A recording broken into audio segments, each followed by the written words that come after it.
It started with a laugh, a joke between siblings on a lazy Sunday afternoon, a cheap DNA test from a clearance bin, a few cotton swabs, and the casual curiosity of two college students.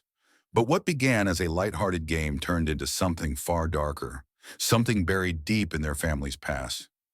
And when the police showed up at their door 3 weeks later, they realized some bloodlines are written in secrets and sealed with silence. Micah and Naomi Rivers were fraternal twins, black, brilliant, and fiercely close. Growing up in a small town outside Charleston, South Carolina, they had shared everything: a room, a birthday, and an uncanny ability to finish each other's sentences. During spring break, they decided to help their mother clean out the old family home where their late grandmother once lived. Naomi stumbled upon a dusty shoebox at the back of the linen closet. Inside were letters, sepia-tone photographs, and at the very bottom, an unopened DNA test kit. "Was Grandma planning to take this?" Naomi asked, holding up the box. Micah shrugged. "Maybe, or maybe it was meant for us all along." Laughing, they agreed to try it. They thought it would be fun to trace their roots, maybe even discover some unknown European lineage or a celebrity cousin. But fun has a strange way of turning to fear when the truth starts bleeding through. 3 weeks later, the results arrived. Naomi was the first to open them on her phone. "Looks pretty normal. African ancestry, some traces of Creole and Caribbean." Then her face froze. "Micah, look at this." The screen blinked with a red warning banner. "Significant findings. Please contact a medical or legal specialist." Their mother, Vanessa Rivers, came into the room just as they stared in confusion. Her eyes flickered when she saw the alert.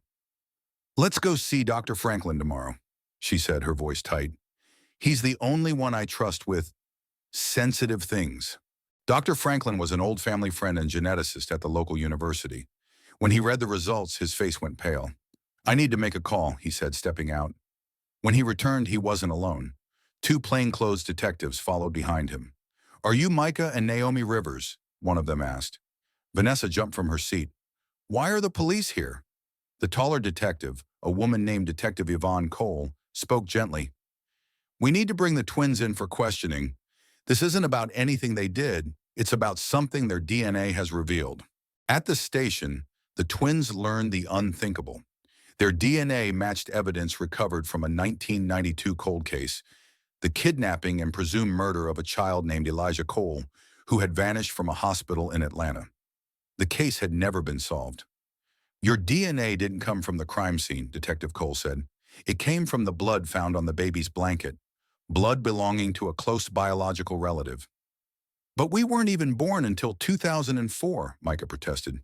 "Exactly," the detective replied, "which means someone in your bloodline was involved." Vanessa's hands shook. "This has to be a mistake."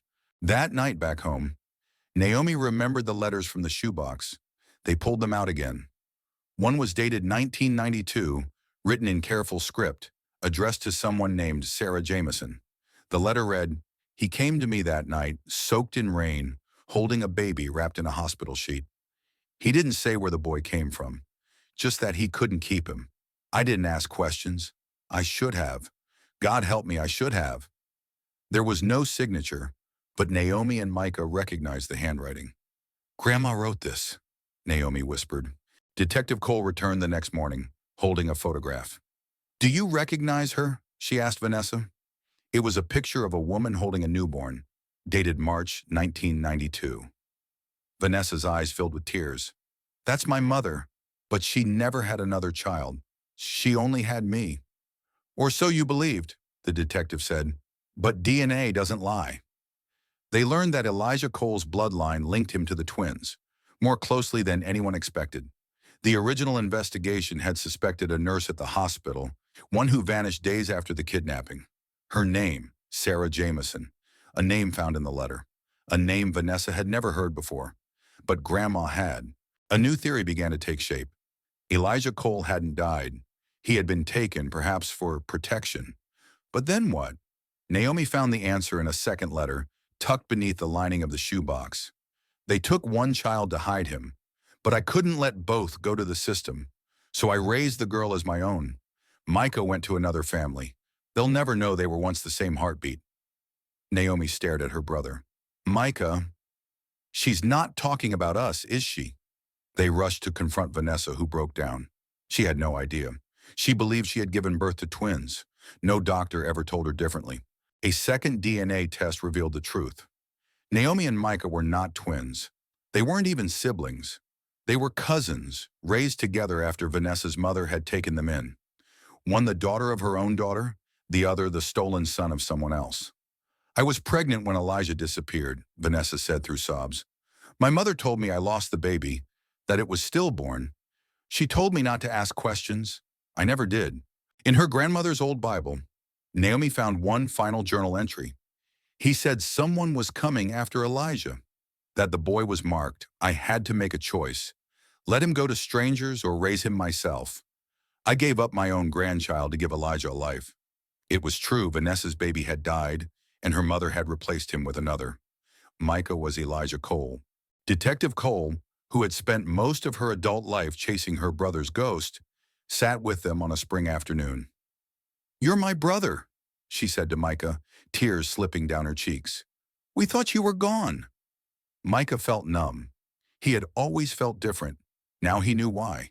He had lived a life built on the love of strangers and the lies of family.